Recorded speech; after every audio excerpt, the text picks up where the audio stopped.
All right, here we go. Good morning, Westminster. Good morning, Carol. Good morning. Good morning, Boyd. And Hello, welcome. Carol. Hello, Ken.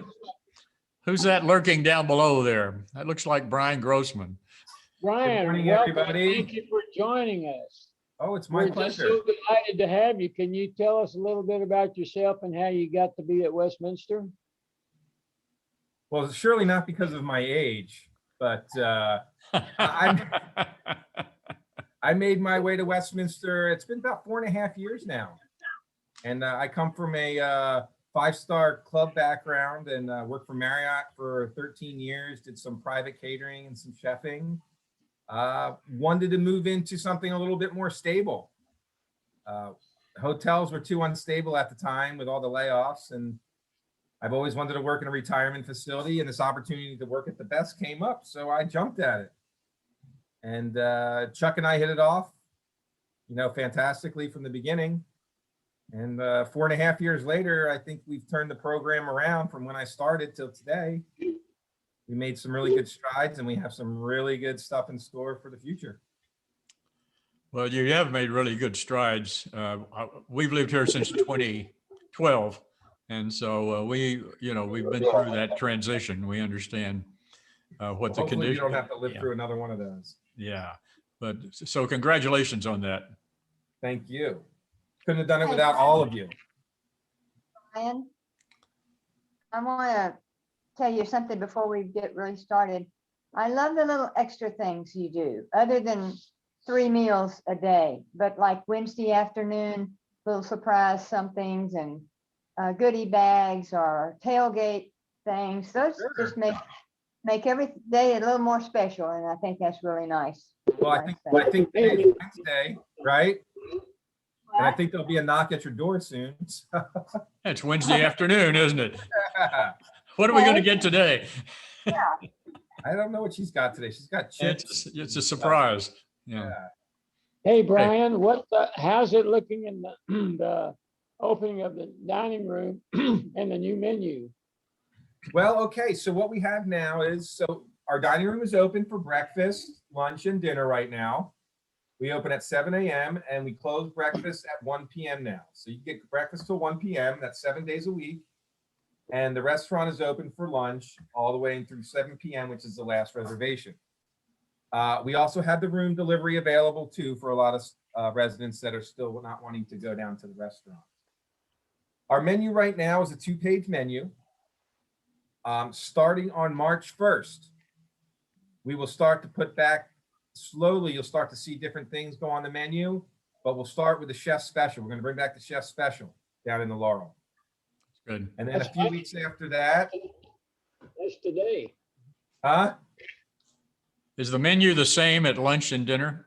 Yes, right now it is. Mm-hmm. And the breakfast on March 1st. What's that, Mr. Taylor? And you start serving breakfast at 7 a.m. or I noticed one sheet talked about a 9 p.m. for cooked breakfast. Can you get cooked breakfast at 7 a.m.? Cooked breakfast from 7 a.m. until 1 p.m. 1 p.m. The note that everybody is confused about, that was put out just for the polar vortex ice storm we had. Yeah. We had 11 hours. So, yeah. But no, we're back to regular hours. It's posted everywhere on Care Merge, and 7 a.m. to 1 p.m. for breakfast, and then starting at 11, you can get your lunch menu. And what's the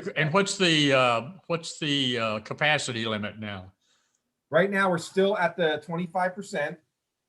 According to Chuck Chat, on March 15th, we're going to open up to 50%. Reservations Well, that'll be quite a change, won't it? It will be quite a change, and reservations will not be needed for breakfast or lunch, but reservations will continue to be needed for dinner time because we're starting to see a lot more people eat dinner. Brian, You what was are. that date? Mm-hmm. March something. What was the date again? It's going to be March 15th. March 15th, we will go to 50%. All right.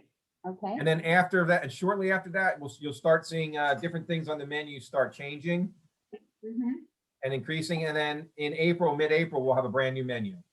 And then that's when we'll start with a seafood special. We'll have the chef special, we'll have the veg, just like we had up in the Bistro. So the Laurel is effectively going to become like the Bistro. Except larger. except And a a lot bigger- larger. And a we're bigger hoping- kitchen, right? Yes, and we're hoping to capture a lot more people, and the people that ate up the bistro to come back down a little bit more. Because the bistro's, I know they're saying the bistro is going to be open later on this year, but I just don't know. Yeah. It's And hard to you have say. pizza dens too? I'm sorry, Ken, what was that, sir? When the pizza, will you have pizza when the bistro opens? Well, yes, I will. I Yes, mean, I I'm talking about in the new in the new fire, pizza kitchen. Yeah. will you have anchovies?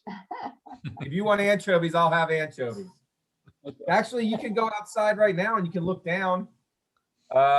If you look over the courtyard, then in the Windsor building, you're near where you live, Boyd. If you look over that side there, the window, you can see the pizza oven being built. It is almost, they're getting pretty close. They got to put the trellis up top, and we got to get the refrigeration systems, and the oven's got to get put in there and things like that. But it's going to be a nice stone oven pizza. And we're looking at doing that. Nothing concrete. We're looking at the weekends, like Friday, Saturday, Sunday. Come out there, enjoy it, and then maybe some delivery too. So Delivery. we're Wow. gonna try. Yeah. Okay. Delivering a pizza is not a big deal. Come there real hot. Yeah, that's right. Well, So I mean, but it's that's a central exciting. location. Yeah. It is very exciting. We're putting together brand new menus. Your personnel in the dining room and in food service in general, I tell you, if you ask them something, they bend over backwards. I think they'll break a leg to get what you want. I've never seen a more cooperative, enthusiastic, and I guess you'd say that's fabulous service. Yeah, and in any other organization, I think you really set a high mark. Well, I think we really try and do that. I think we understand here that we're not a 5-star international hotel with butler service, and that's not the type of people that live here. I find it more so the type of resident that lives here is kind and gentle, and they want to be helped, and they also want to help. So I think if we teach our staff how to be a little bit more helpful and not say no and say yes, I think that goes a lot further than say better tableside service. Not that I don't want a better tableside service. Of course I do. We can always improve, but it's a lot harder to teach somebody to smile and talk to a resident than it is to teach them how to carry a tray. So it's quite a change for a lot of your people that were working in the Laurel to go to tableside service, I guess. It is. And the pandemic gave us the opportunity, since the bistro being shut down, it gave us the opportunity to move the bistro staff down and really have our Laurel staff shadow the bistro staff and find out who can do it, who couldn't do it. And then we started bringing in the right staff. So you'll see some new staff members, see some new faces. These people are coming from more of a restaurant atmosphere as opposed to a retirement home atmosphere. Yeah. My goal is I want Westminster to be a retirement resort. I don't want someone to think, I don't want that. That's not an old folks home. That is a resort you go to hang out and live, and hence the background, right? We want a retirement resort. I want a place where you guys can go to dinner 4 nights a week, 5 nights a week. You can trot around. You can eat lunch here. You can have it delivered. You can grab a pizza. You can go up to the Rowan restaurant. You can go to, the bistro. You come down to the Laurel. You can go down to the little store. Whatever it is, I want everybody to have options here. Right. Brian, tell us a little bit about the plans for the new restaurant in the Carlisle. Okay. Well, the new restaurant, the name of the restaurant is called the Rowan, and the Rowan Lounge.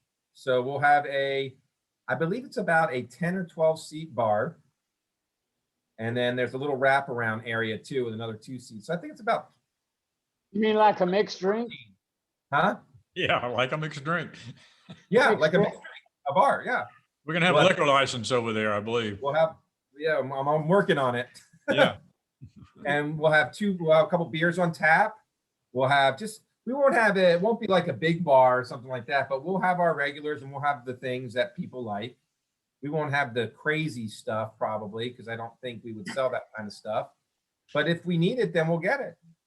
We'll have a bartender. It'll be a low bar. It'll be a low bar, so wheelchairs can get up to it, or you can sit down at it. Won't be any high bar stools. What will the capacity of the bar be? The bar, I think the capacity is about 12 to 15 people. The lounge area itself will be capacity about 22, I think. Okay, so you can use the bar and sit in the lounge, Correct. You can do Yeah. both. and you'll have will you have wait service in there? That is the plan right now. I don't know until I can hire people. So as long as I can get the people hired, the plan is to have cocktail waitress and a bartender in there. Okay, The hours of operation haven't been set yet. The Rowan's going to be mostly a dinner restaurant. But you have to remember when that's done, when the Carlisle's done, the Laurel goes on to phase 4 for their remodel over here. So the Rowan will probably be open for lunch and dinner at that time. The Bistro, breakfast, lunch, and dinner, and the Laurel will be closed down for 7 or 8 months while we're getting our remodel down here, because we do have to remodel the entire kitchen. Right now, we have it put together to make it work, but eventually we have to redo some things and some flooring because it is an old building, and there's some stuff that has to be taken care of. And I think Chuck has that in his phase 4 or 5 remodel. and is that when you'll put in the stations for soup and salad and dessert and that sort of thing? We won't go back to buffet. No, but I mean in the Laurel. One thing I'd heard talked about was a possibility of having a soup and salad station or We have been talking about it. That was before COVID. I don't know what plays out afterwards. We'll have to. It's a little bit down the road. I know included in that is I have plans to build a bake shop as well down here. So we're going to make all our own fresh breads, bakeries, buns, everything. So when you so when you close down the Laurel for this remodel, you said it'd take 7 or 8 months. Is that what you said? Yeah, I think that's what their timeline But is. the bistro will have been expanded to about Correct. considerably larger than it is now. And the No. Carlisle will be open. Well, it's slated to have the same amount of tables in there. 95 seats, or 97 seats in the bistro, I believe. About the same number of tables, did you say? Same thing as it is right now, but that's including outdoor too, because they're putting in banquettes. So the chairs aren't movable. So I won't be able to move the banquettes. So we'll see how they put them in. I wasn't on the architectural planning committee for that. I've seen pictures of what the idea is and the coloring scheme and things of that nature, but I don't know how the setup is actually going to be. I haven't seen that yet. But I wouldn't go too heavy on the banquettes because it's hard for old people to navigate in and out. I hear you, sir, and I hope That's they it. did. I'm with you. I'm going to start an banquet movement. So, yeah, Right. I think it's hard enough. Yeah, but I Yes. think you should use that wheelchair bar in the literature that goes to prospective members. That might just be the tipping thing between choosing Querencia or some other place. And they decide, oh, let's go to Westminster. They have a wheelchair accessible bar there. Well, you know they're crazy if they choose Querencia over this place. So I mean, they're definitely crazy. Longhorn Village has a bar. Yeah, Oh, Longhorn Village. Yeah. But you know, you got to remember those places have a lot less people living there. That's right. Right. So it is a lot easier for them to concentrate. But I will say the Rowan restaurant, when it opens up, it'll be a 95-seat restaurant. It'll have a private dining room. It'll be mostly 2 tops and 4 tops. The PDR will be, after the PDR, we will have another private dining room, which will be a private dining room for the AL, assisted living.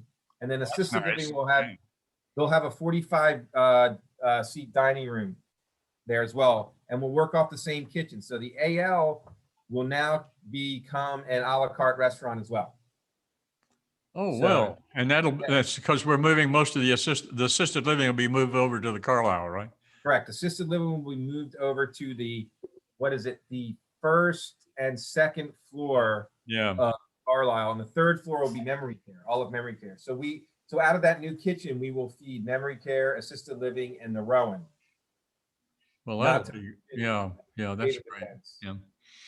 And I have designed the kitchen to be 2 separate kitchens that can work independently of each other and feed both restaurants at the same time, Mm-hmm. provided there's enough staff in there to do that. And we should have plenty. Yeah. And then we will also have out in the lobby area, I'm also looking at coffee stations, the all-day coffee stations like we have over here in the Laurel. Popcorn, Ice cream. ice cream. We're looking at the ice cream over there right now. I have spec'd out the space to be able to use the ice cream machine because it has special power needs. So I spec'd it all out so we can plug and play if we need to. Great. That sounds exciting. I hope I'm still around then.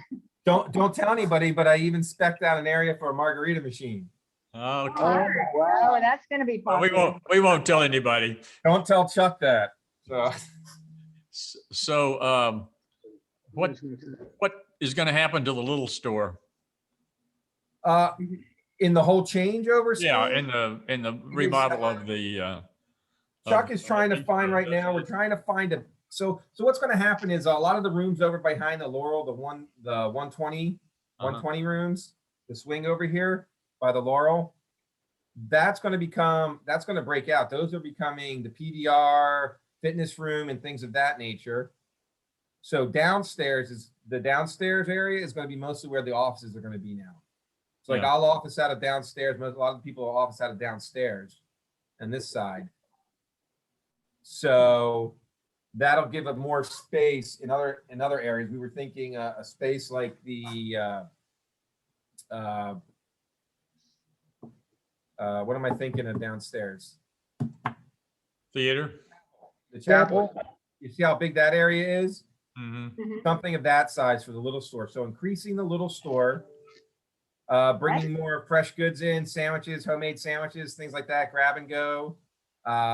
And that area will become where the popcorn and the ice cream is in the Laurel. That'll become more of a barista area with an attendant back there to do fresh coffees. And then to the right of that, kind of out where the patio is, that's going to bust out a little bit, and there'll be a wine bar in the Laurel too. Really? That is the plan right now, from what I'm hearing. Sounds good. A lot of Sounds good. plans. It is a lot of plans. It's a few years away. Yeah.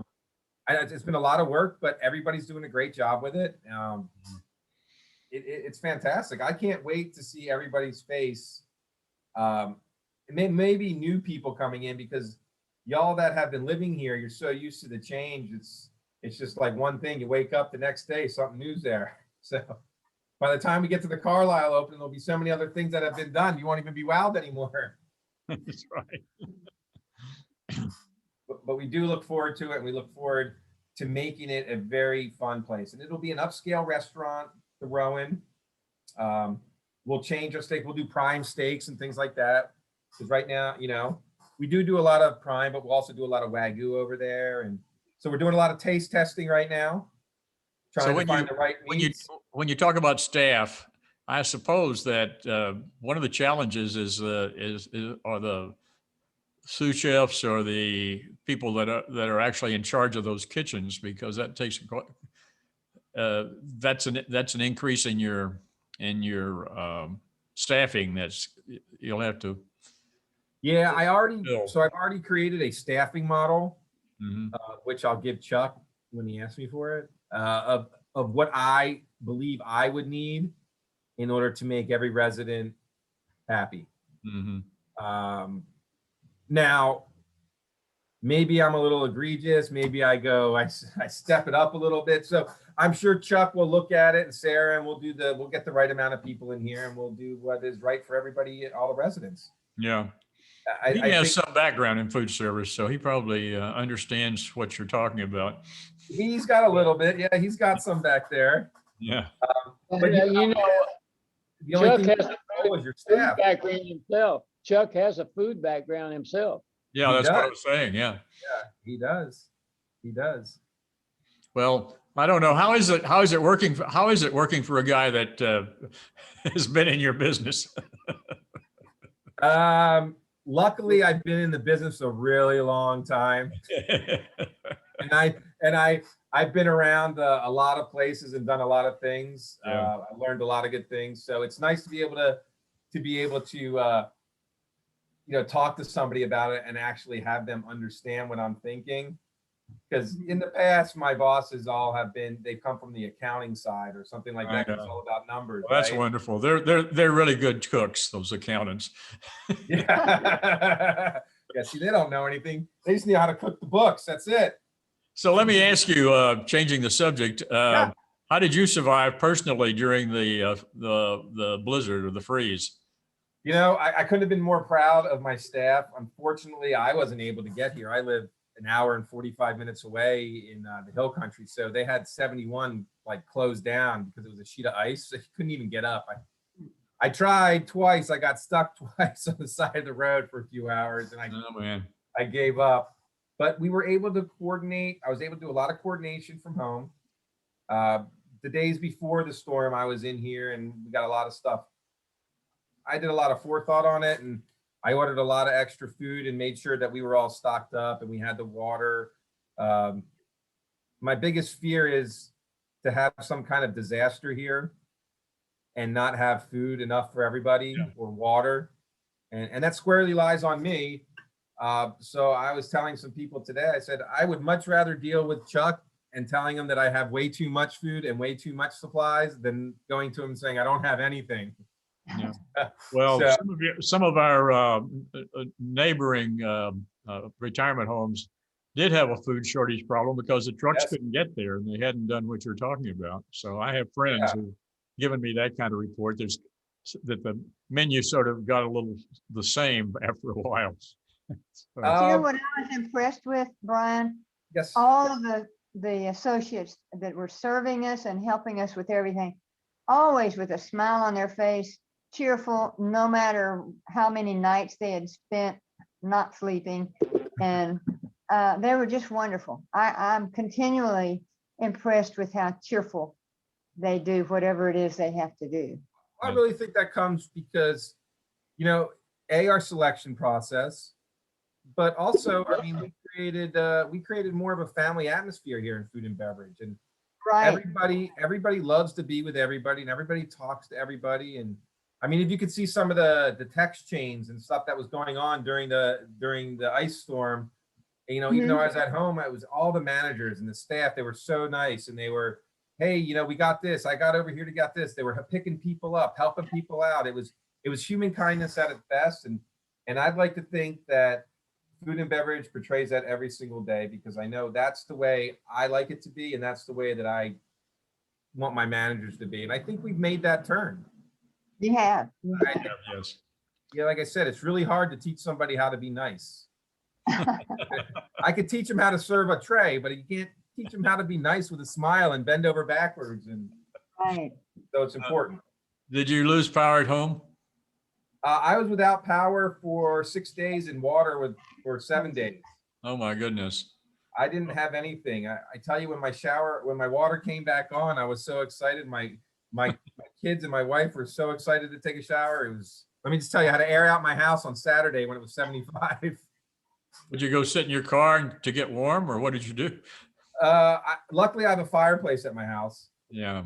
So, and I had a bunch of wood. The same forethought that I have here at Westminster, I have at home. So I had plenty of food, plenty of water, plenty of wood for 4 days. I didn't know it was going to last for 7 days. So. Hey, well, Brian, we're so glad you survived the storm, and we survived here quite well, I think. I'm glad everybody did. Only the Windsor didn't have water for a couple of days, but everything else, I think we did real well. And our time is up, but I sure want to thank you for spending it with us. And Oh, I could have sharing talked for hours. and keep up the Well, good come work. back. And keep up the good work. All right. Well, thank you very much, everybody. It was Thank great you. to see you. We All right. enjoyed talking to you. All right. Enjoy talking to you. Bye now. Bye. Bye. Bye-bye. Watch out for those palm trees. Okay, folks. All right. Is that That's a about lot it? of information. There's a lot of information on that. Yeah, there was a good interview. I'm glad he could spend the time with us. I know he's busy. He just was able to get back in not too long ago. So I don't have anything much to say about the rest of the week, except that tonight on Westminster Presents, I believe Sue Gillum is doing a virtual tour of the resident art gallery and the new art room. So that will be an interesting program. Yeah, that will be. Yeah. Well, it's been good being with you guys. Enjoyed it. You too. Enjoyed it, boys. You take care. Talk Have to a you good next week. Bye-bye.